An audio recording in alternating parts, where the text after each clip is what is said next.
So most of you know me by now, a few of you don't, but my name is Jeff. I'm a solutions architect with Network Solutions. I've been with NSI for going on 8 years now already, and I came in from a route switch background. I have a strong route switch background.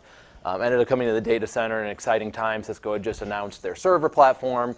We got into that. All of a sudden, had to learn virtualization, had to learn storage for probably 2010 to 2012. It was really just me wrapping my brain around all of these things that a network guy should never have to learn, right? Which would be living the dream. But at the same time, I tell you what, data center is exciting stuff, especially today with all the cloud stuff.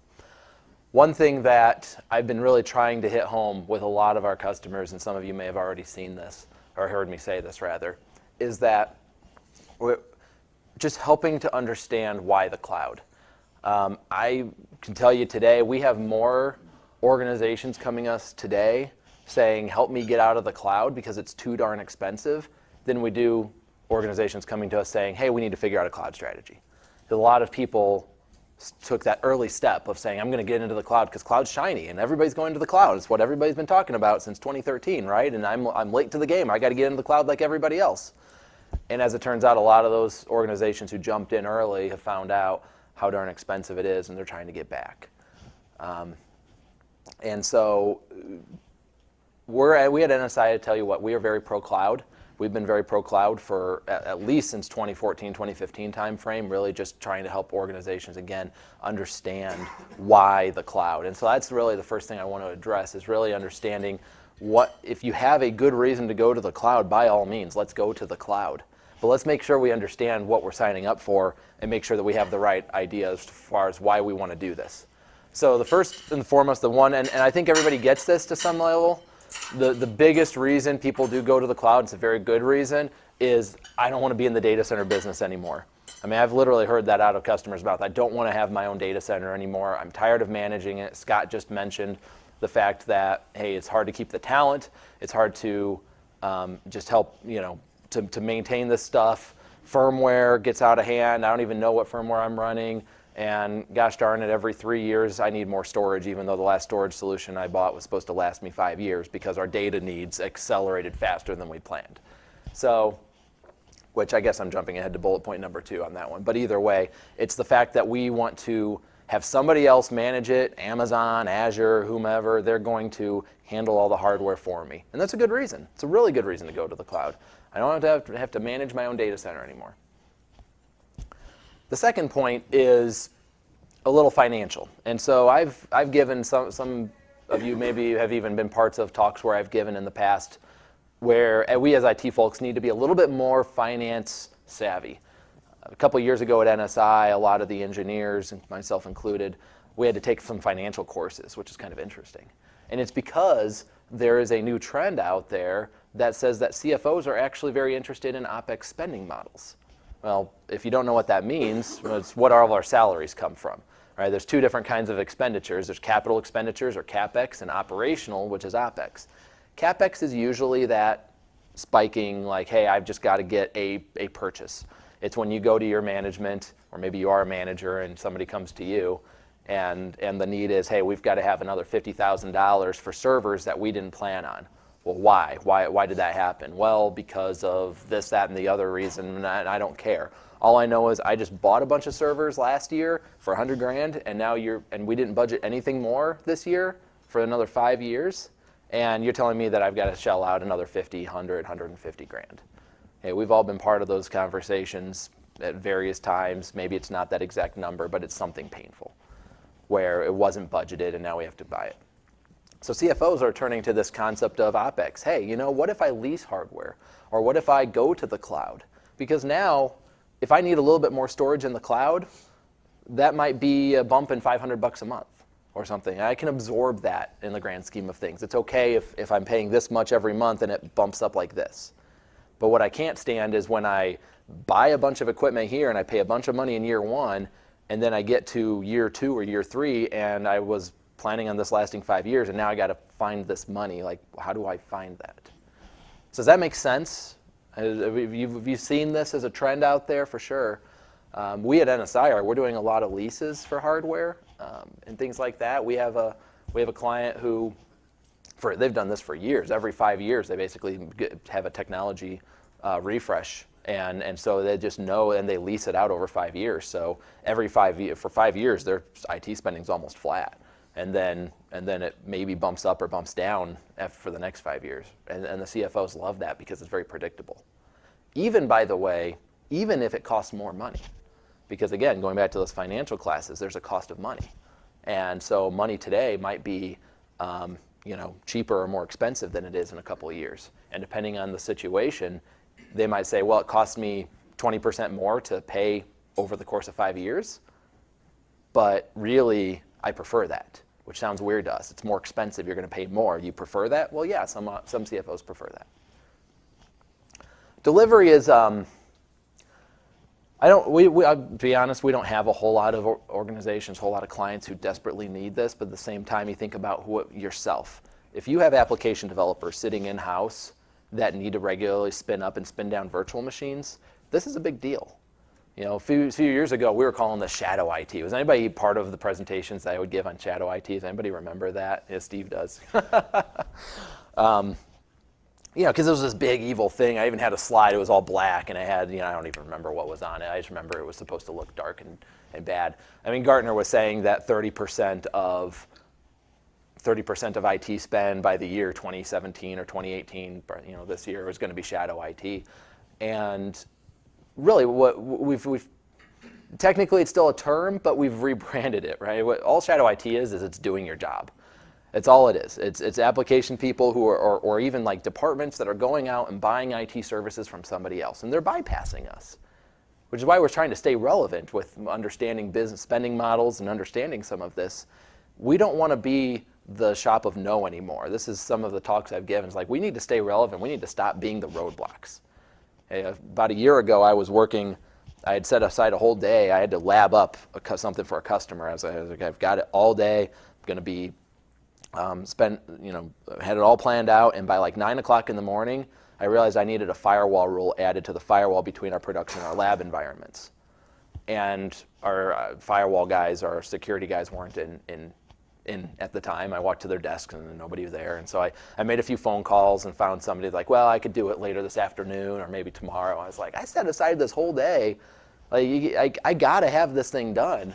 And so, all of a sudden IT is telling me no. And so I go down there and I just cable around the firewall, right, to get the job done.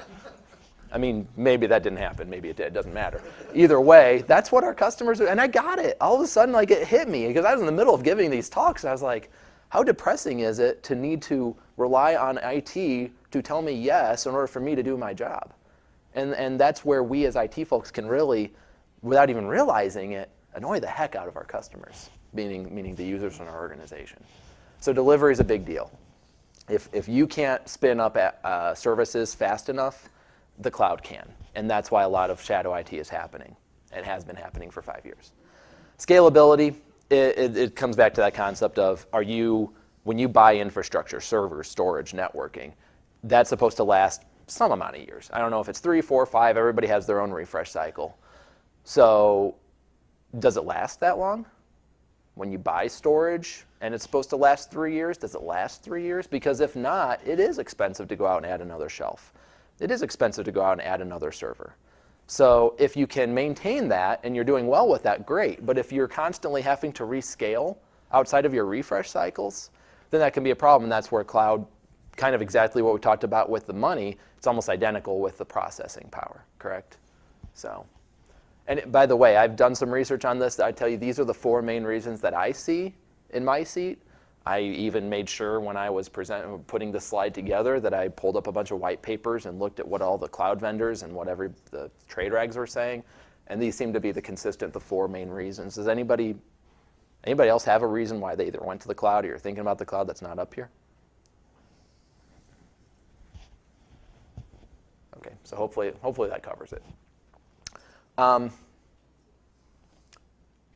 So one thing that's interesting is that cloud retreat is a real thing. I already mentioned this. 65%, this is a Cisco survey done, I think last year, maybe earlier this, I heard about this earlier this year, so it's very, very recent. 65% of companies are pulling applications from the cloud right now. 91% are planning to increase their on-premise spending. Why is that? And then I didn't do a very good job with the order of slides because I threw a bunch of things in here that showcases that this is the case. So I'll answer why in a moment. But I mean, this is not just me blowing smoke. There was a Network World article just a couple months ago, actually last month. Private cloud spending is increasing, not decreasing. 2018 on cloud tech, the return to the on-premise solution.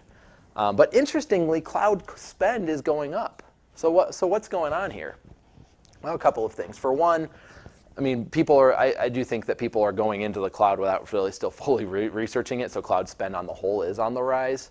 But at the same time, there are good reasons why they're pulling out. For one, multi-cloud strategy. So this concept of, okay, maybe I jumped all the way into Amazon, but I really have started to see that Azure has some better pricing, or vice versa.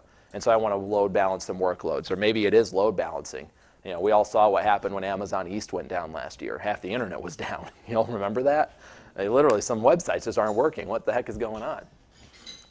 Yeah, they don't tell you in cloud that's not built-in DR, by the way. A lot of people think that, oh man, now I'm in the cloud and I'm protected. You still need a DR site. Is that DR site another region in Amazon, or is it another cloud like Azure, or is it on-premise? But either way, you have to have DR. And so this is where cost per transaction, that means the one I want to really focus on is number 2. And this is in order, by the way, of what people said, why they're moving. So number 2 on that list is the fact that it's just darn more expensive than we planned. Hey, we had a fairly small company come to us a couple months ago and say, hey, we got into Azure, and this is like a 2 ESXi host shop, not huge. We got into Azure. It was supposed to be 12 grand a month, which is already really, really high to me. And it said, and within a few months, it ramped up to 18 grand a month. And I'm thinking, boy, what I couldn't design for 18 grand a month times 12 months to give you, I mean, it could be Cisco ACI, it could be solid fire storage, it could be the whole thing, right, for what you're paying and give you a 2-year ROI, let alone if we actually scaled it to your needs and said that, okay, look, we can, I mean, it's expensive. It really is. You're paying, it's the leasing argument, or maybe not even leasing. I like to say the valet argument. So if you pull up to a hotel and there's a sign there, whether you take it or not, it's never self-park is $35 and valet is $15, right? Like, why would it be cheaper to have somebody else park my car? Well, why would it be cheaper to have somebody else manage my own hardware, to manage my firmware, to do services around that, to take all of the risk, by the way, because if those servers go down, Amazon does have more servers. Okay, so we do have resiliency. We don't have disaster recovery, but we do have resiliency. So we're putting all of that on another company, and it's cheaper. But even when I gave my talk yesterday in Fort Wayne, this exact talk, I had a customer come up and say, hey, I really need these slides because my management is coming down on me right now saying, hey, cloud is cheaper. We got to go to the cloud.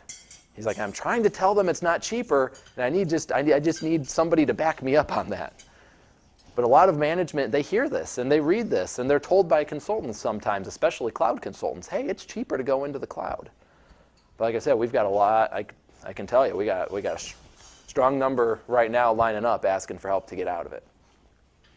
So one new concept I really want to introduce everybody to is the private cloud as a service. So we all know about public cloud, we all know about private cloud, we all know about hybrid cloud, which is really it's just really both, right? I've got some workloads running here and some workloads running in the cloud. Has anybody heard of this term, private cloud as a service? I don't really expect it, but at the same time, it is a growing trend. You heard about it 2 days ago, right? No.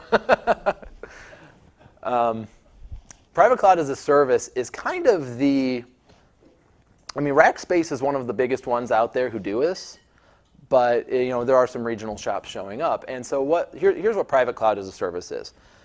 Private cloud as a service is trying to solve the pain point of what I just talked about. I have a customer right now in Indianapolis. He came to me and said, hey, I'm really planning to go, I need a little more storage. I said, okay, well let's, do you want to refresh your servers at the same time? He said, no, we're planning to go to the cloud next year. I just need a little more storage for the time being. I was like, okay, well, I'll tell you what, I'll quote you a little bit of storage, but I'll also quote you like a refresh, what that would look like. And he was like, okay, that's fine. Well, he called me back afterwards and he was like depressed almost. He said, because your cost was so low, he said, like I thought an on-premise solution would cost like $250,000 or whatever it was. I don't even remember, but he had, in his mind, he had this. It's like when I saw what that solution cost was, and I ran that against Azure and another company just to make sure Azure wasn't blowing him smoke, it was like $25,000 a month for Azure and $8,000 a month for the on-premise. That's how big the gap was. And he was depressed because he said, I want the cloud, I want the management. Right? I don't want to manage my own data center anymore, but I can't possibly cost justify it with a $17,000 a month delta. So I started talking to him about private cloud as a service. What private cloud as a service is basically this. Think of it as, bringing your own server or bringing some of your own hardware. You bring some amount of your own infrastructure and you put it into a vendor's racks and you allow them to manage it. The data sovereignty is your own. You own the hardware. You own the hardware, the maintenance, et cetera. You buy that much, and you can even lease it, right? So it still turns into that OpEx spend. But the goal is to have them manage it.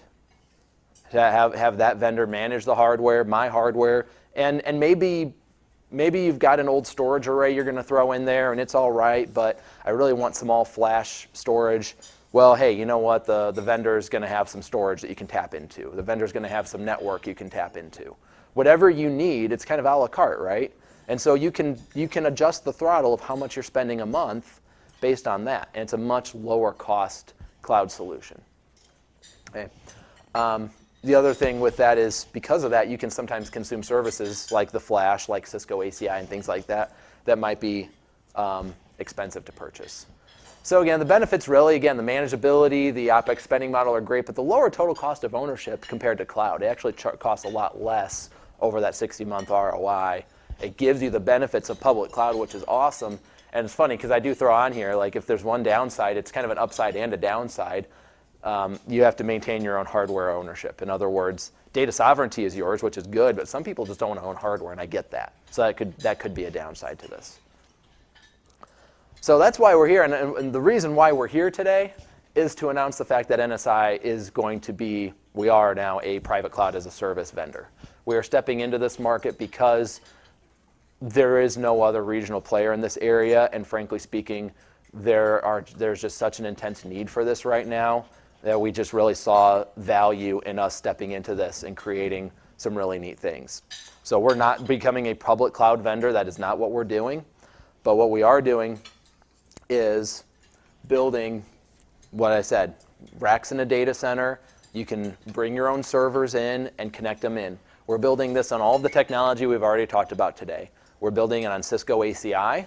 So you're going to be able to subscribe in some fashion to security services that would not otherwise be available in public clouds.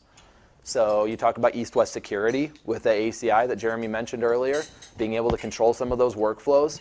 We can provide that as a service because a lot of shops can't afford a full-blown ACI deployment themselves. But at the same time, so if it makes sense and we can get ACI in, hey, that's awesome. But if you say, hey, I'd really rather consume that as a service, then now it makes sense. We can do that.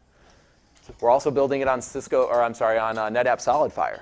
So Jay mentioned we're the newest SolidFire customer in Indiana. This is why. Because we're able to, again, we're actually truly looking at this, the same customer that I mentioned in Indianapolis.